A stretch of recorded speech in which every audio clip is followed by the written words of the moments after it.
ఆ తర్వాత మరి చాలాసార్లు ఇది 4వ సారో 5వ సారో అనుకుంటా, ప్రతిసారి ఏదో ఒక దానికి ఆమె ఉద్యమకారిని కాదు, ఆమె టెర్రరిస్ట్ కాదు, ఆమె పెద్ద వేల మందితో పోవట్లేదు. ఈరోజైతే అసలు ఎవరూ లేరు. ఆమె కారులో ఒకటే సిట్టుకు పోతా ఉంది, ఇంకా మామూలుగా గవర్నమెంట్లు వాళ్ళు ఇల్లు పోతున్నారు అంతే. ఎందుకు ఆపాల్సి వచ్చింది షర్మిలమ్మను? సిట్టుకు పోయి ప్రశ్నించినంత మాత్రాన ఏమవుతుంది? ప్రభుత్వం అసమర్థత, గ్రూప్ ఎగ్జామ్స్ లీక్ అయినాయి, 10th క్లాస్ ఎగ్జామ్స్ లీక్ అయినాయి, చాలా రకాలుగా ప్రభుత్వం అలసత్వము, అసమర్థత ప్రభుత్వం. అయితే ప్రశ్నించే గొంతు ఉంటే అరెస్ట్ చేస్తారా? ఇంట్లో నుంచి బయటికి పోనీయరా? ఆమెకు వ్యక్తిగత స్వేచ్ఛ అనేది లేదా? ఎక్కడికి పోయే పని లేదా? మిమ్మల్ని కూడా అడుగుతా ఉన్నా నేను ఇవాళ. ఎప్పుడు చూసినా పోలీసు వ్యాన్ బయట పెట్టింటారు, ఇంటి చుట్టూ పోలీసు వాళ్ళు పెట్టి ఆమె గొడవలు చేస్తుందా? ఆమె ఎవరి కోసం పోరాడుతుంది? ప్రజల కోసం పోరాడుతుంది, పిల్లల కోసం పోరాడుతుంది, నిరుద్యోగుల కోసం పోరాడుతుంది. అంటే పోరాడే గొంతును, ప్రశ్నించే గొంతును ప్రశ్నిస్తారా? అసలు ఆ పోలీస్ స్టేషన్ అరెస్ట్ చేయాల్సిన అవసరం ఏముంది అని అడుగుతాను ప్రభుత్వాన్ని. ఈరోజు కూడా నేను పోలీస్ స్టేషన్లో అదే అడిగా, నా కూతుర్ను చూసిపోతాను నేను, ఎందుకు అరెస్ట్ చేశారో చెప్పండి అని అడిగా. దానికి జవాబు లేదు. పోలీస్ స్టేషన్కి పోయి అడగండి, ఎందుకు అరెస్ట్ చేసినారో మాకు తెలియదు, ఇక్కడ తీసుకొచ్చారని చెప్తా ఉన్నారు. అంటే ఎందుకు అరెస్ట్ చేసినారో కూడా చెప్పలేని స్థితి పోలీసు వాళ్ళకు ఉంది అని అడుగుతా ఉన్నాను నేను. అంటే ఎందుకు అరెస్ట్ చేస్తూ ఉన్నారు? ఎందుకు ఈరోజు షర్మిలమ్మ నిరుద్యోగ సమస్య మీద ఆమె పోరాటం చేసింది, స్టార్టింగ్ మొదలు పెట్టింది ఆమె, పోరాటం ఉద్యమానికి తీసుకొచ్చింది ఆమె. ఈరోజు మరి బీజేపీ కానీ ఈరోజు మీటింగులకు దానికి దీనికి మరి వాళ్ళు ఇస్తూ ఉన్నారు, పర్మిషన్స్ ఇస్తూ ఉన్నారు, పెద్ద మీటింగులు జరుగుతూ ఉన్నాయి. మరి షర్మిలమ్మ మీటింగ్ పెట్టుకోవడానికి కానీ, షర్మిలమ్మ ధర్నా చేయడానికి కానీ ఎందుకు షర్మిలమ్మను అరెస్ట్ చేస్తూ ఉన్నారు? ఎందుకు షర్మిలమ్మను ఇంట్లో నుంచి బయటికి పోనీయట్లేదు? అంటే ఆమె వ్యక్తిగత స్వేచ్ఛను ఇది చేస్తూ ఉన్నారా? అంటే ప్రతిపక్షాలు ప్రశ్నించకూడదా? ఎందుకు అని అడుగుతూ ఉన్నాయి వాళ్ళని. అంటే మరి పోలీసు వాళ్ళు దండికి మంది వచ్చి దౌర్జన్యం చేస్తూ ఉన్నారు, వ్యాన్లో ఎక్కించకుండా చేస్తూ ఉన్నారు. మరి అటువంటిప్పుడు ఆవేశం వస్తుంది, మీద పడతా ఉంటే ఆవేశం రాదా? ఈరోజు నాది కూడా అదే జరిగింది పోలీస్ స్టేషన్లో. ఈరోజు మీరందరూ చూస్తూ ఉన్నారు పోలీస్ స్టేషన్లో జరిగింది ఏంటి? 10 మంది మహిళా పోలీసులు వచ్చి నన్ను లోపల కూర్చోబెట్టడానికి ఎత్తుకొని ప్రయత్నం చేస్తున్నారు. ఏడబడితే ఆడ పట్టుకుంటా ఉన్నారు, ఏడబడితే ఇది చేస్తూ ఉన్నారు.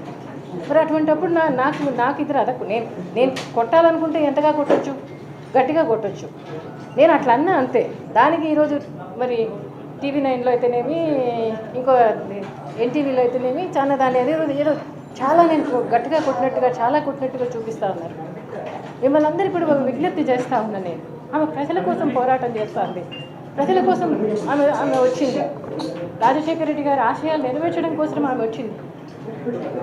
అవి ఫిల్ఫిల్ కావాలని వచ్చింది, ప్రజల కోసం వచ్చింది ఆమె. ఈరోజు 3800 కిలోమీటర్లు పాదయాత్ర చేసిందంటే ఒక ఆడపిల్ల, అది సాధ్యమా? ఎవరి కోసం చేసింది? ఎందుకోసం చేసింది? ఎందుకు ఆమె ప్రశ్నిస్తూ ఉంది? ఇవన్నీ కూడా మీకు అందరికీ కూడా మీడియా వల్ల కూడా తెలియాల్సిన అవసరం ఉందని కూడా నేను కోరుకుంటా ఉన్నాను. మిమ్మల్ని అందరినీ ఉన్ని లేని ఊరికే చూపించమని మిమ్మల్ని కోరట్లేదు, నిజాలు చూపించండి. ప్రజల కోసం మీరు కూడా పోరాడండి, మీరు కూడా భాగస్వాములు కమ్మని మిమ్మల్ని అడుగుతున్నాం. న్యాయంగా ప్రశ్నించే గొంతును ఎంతకాలం అని అణచేస్తారు? ప్రభుత్వాలు అనేవి ప్రతిపక్షాలు వ్యక్తిగత స్వేచ్ఛది. ప్రతిపక్షాలు ఏదైనా చేస్తే దానికి సొల్యూషన్ చూపించాల్సిన ప్రభుత్వం ఈరోజు ఎందుకు ఎంతకాలం ఆపేస్తారు? ఆమెను ఎంతకాలం హౌస్ అరెస్ట్ చేస్తారు? ఎన్నిసార్లు తీసుకొచ్చి పోలీసులు మాకు దౌర్జన్యం బలం ఉందని చెప్పి పోలీసులు 10 మంది ఆడ పోలీసులు 10 మంది మగ పోలీసులు వచ్చి ఇంట్లో వదిలిపెట్టి పోవడం ఇది ధర్మమా? ఇది న్యాయమా? న్యాయం ప్రశ్నించే గొంతును ఆపేస్తారా? ఎందుకు ఆపేస్తారని అడుగుతా ఉన్నాను నేను ఇవాళ. మిమ్మల్ని అందరికీ కూడా చేతులెత్తి మొక్కి విజ్ఞప్తి చేస్తూ ఉన్నాను, మీడియాలో కరెక్ట్గా చూపించండి. ప్రజల కోసం మీరు కూడా పోరాడండి, మీరు కూడా నిలబడండి. ఆమెకు నిలబడమని మిమ్మల్ని కోరటం లేదు, కానీ మిమ్మల్ని అందరినీ కూడా విజ్ఞప్తి చేస్తూ ఉన్నాను. దయచేసి మిమ్మల్ని అందరినీ కూడా నిజాలు చూపించండి.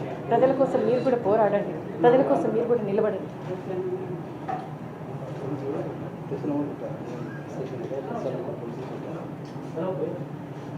ఈరోజు షర్మిలమ్మ డ్రైవర్ను కొట్టారు. గన్మెన్లను కొడతారు, ఇష్టం వచ్చినట్టు లాగేస్తారు, ఇష్టం వచ్చినట్టు ఇచ్చేస్తారు.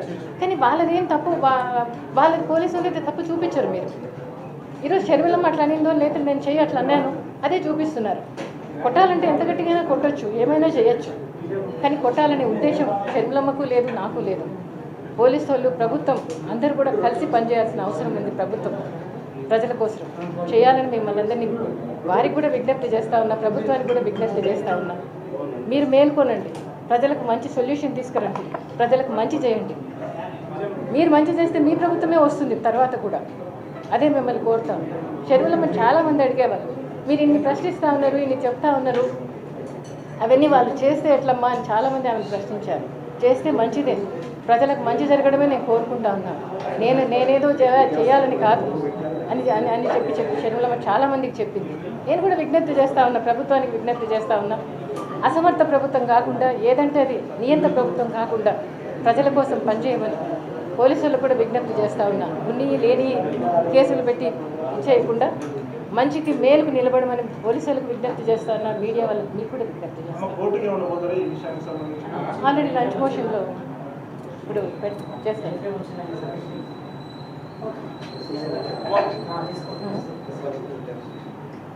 స్టేషన్ దగ్గర ప్రెస్ వాళ్ళు మిమ్మల్ని కూడా కొట్టారంట. మరి ప్రెస్ వాళ్ళని కూడా ఎవరిని కొట్టాల్సిన అవసరం లేదు, ప్రెస్ వాళ్ళని కొట్టాల్సిన పని లేదు. అసలు ఈరోజు కనీసం 40-50 మంది కూడా లేరు ఆమెతో పోయేదానికి. మీరందరూ కూడా చూసే ఉంటారనుకుంటా. పోతుంది, సిట్టుకు పోతుంది, ప్రశ్నించి వస్తుంది, అడిగి వస్తుంది, అంతే కదా. దానికి సొల్యూషన్ వెతకాల్సిన ప్రభుత్వం షర్మిలమ్మను అరెస్ట్ చేసుకుంటూ తీసుకుపోయి పోలీస్ స్టేషన్లలో పెట్టి ఇంటికాడ పెట్టి చాలా తప్పు. ఇది రిడిక్యులస్.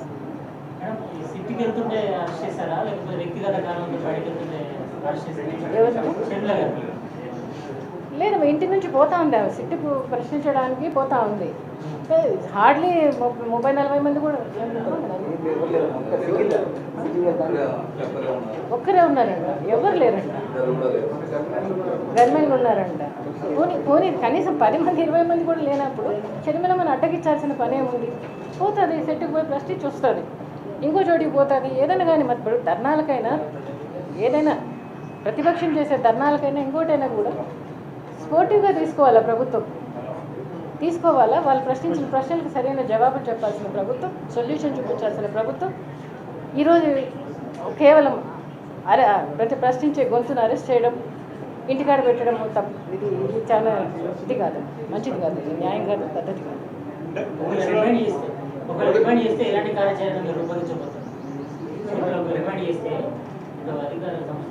చూద్దామా,